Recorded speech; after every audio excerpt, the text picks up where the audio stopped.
নমস্কার, সবাই ভালো আছেন তো? আজকে আমি করব ঝিঙে আলুর তরকারি। তো দেখুন, ঝিঙে আলুর তরকারি করার জন্য আমি আলুটা ছেলে নিচ্ছি।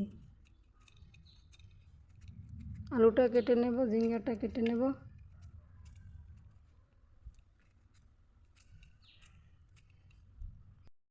আমার আলু ছোলা হয়ে গেছে, তিনটেই ছোলা হয়ে গেছে। ছুলে আমি একটু ধুয়ে নিছি। এবার আমি পিস করব।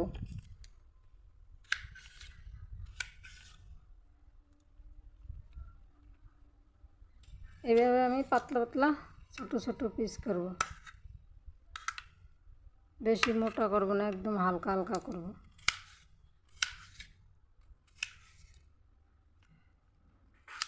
দেখুন, একদম হালকা। এখন আমার সব আলু কাটা হয়ে গেছে।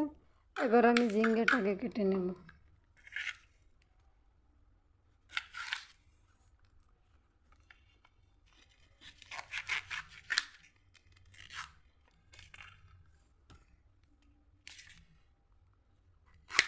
এভাবে পিস পিস করে কেটে নিয়ে তারপরে আমি আস্তে আস্তে ধরে ধরে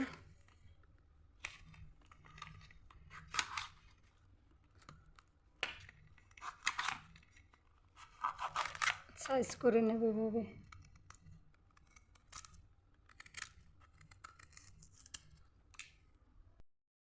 তো দেখুন, আমার সব ঝিঙ্গা ছাড়ানো হয়ে গেছে।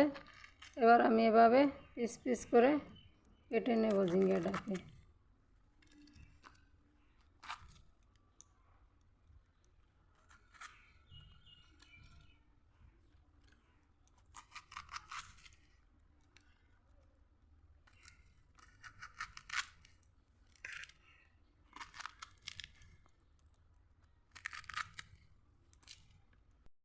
হয়ে গেছে, কেটে নিলাম ঝিঙে, কেটে নিলাম আলু। চলুন সাধারণ রান্না করে যাই। আমি যে মশলাটা নিয়েছি ঝিঙ্গে আলু করার জন্য, কাঁচা লঙ্কা, সাদা জিরা, সরিষা, শুকনো লঙ্কা। আপনারা চাইলে সাদা সরিষা, পোস্ত এগুলোও ব্যবহার করতে পারবেন। আমার হাতের কাছে নেই, তাই আমি কালো সরিষাই দিয়ে দিলাম। আর সাথে দেবো একটা ছোট্ট একটা টমেটো। সরিষা, লঙ্কা, জিরে আমি শিলে বেটে নিলাম। একটু বাটা দিয়ে নরম করে তারপরে সরিষাটা দিলাম, নয়তো ওই সরিষা গড়গড়াইয়া শিল থেকে পড়ে যায়।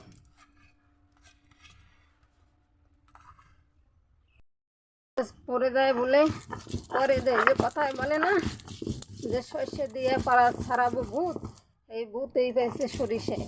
তাহলে আমি ছাড়াবো কি দিয়ে? তা রান্না করবো সরিষা দিয়ে। সরিষা যদি আমার পড়ে যায় তাহলে আমি রান্নাটা করবো কি দিয়ে? ওই জন্যই একটু বেটে লঙ্কাগুলো একটু ফাঁসাই করে নরম হইলে তারপরে সরিষাটা দেই। দেখুন, আমার বাটা হয়ে গেছে। এবার মশলাটাকে আমি তুলে নিচ্ছি ভালো করে শিল থেকে।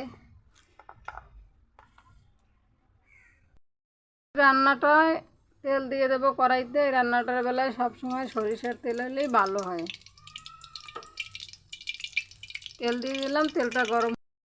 তেল গরম হয়ে গেছে, দিয়ে দিলাম আমি দুটো তিনটে তেজপাতা, সাদা জিরে।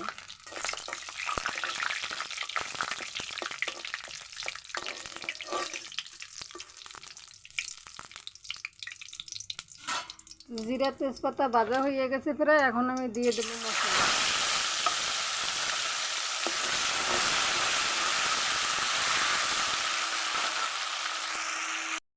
এবার আমি ওই তরকারিটাকে ধুয়ে রেখেছিলাম সবজিটা, এবার দিয়ে দিলাম। দিয়ে একটু আমি নাড়িয়ে সেরিয়ে নিলাম।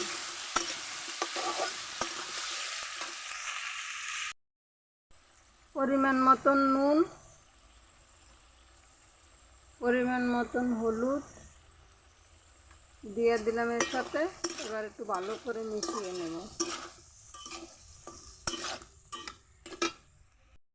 এখন নুনে, হলুদে, তেলে, জলে সব কিছুতেই অনেকটা একদম মিশে গেছে। এখন আমি হালকা একটুখানি জল দিয়ে দেবো, পরিমাণ মতন জল দিয়ে দিলাম। এবার নেড়ে চেড়ে জায়গায় এনে আমি একটু ঢাকা দিয়ে দেবো।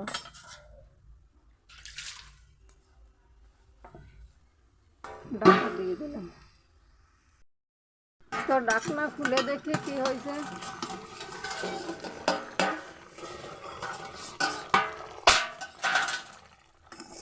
হ্যাঁ, প্রায় হয়ে গেছে। আর একটুখানি দেখি। দেখুন আমার ঝিঙে আলুর তরকারি রেডি হয়ে গেছে, এবার নামিয়ে নেব। তো রেসিপিটা যদি ভালো লাগে লাইক কমেন্ট শেয়ার করবেন, অবশ্যই করবেন। আলু দিয়ে ঝিঙে দিয়ে অ্যাড করে বন্ধ করে দিলাম। তো সবাই ভালো থাকুন, সুস্থ থাকুন, দেখা হবে আগামী পর্বে। এবার আসি বন্ধুরা, টাটা।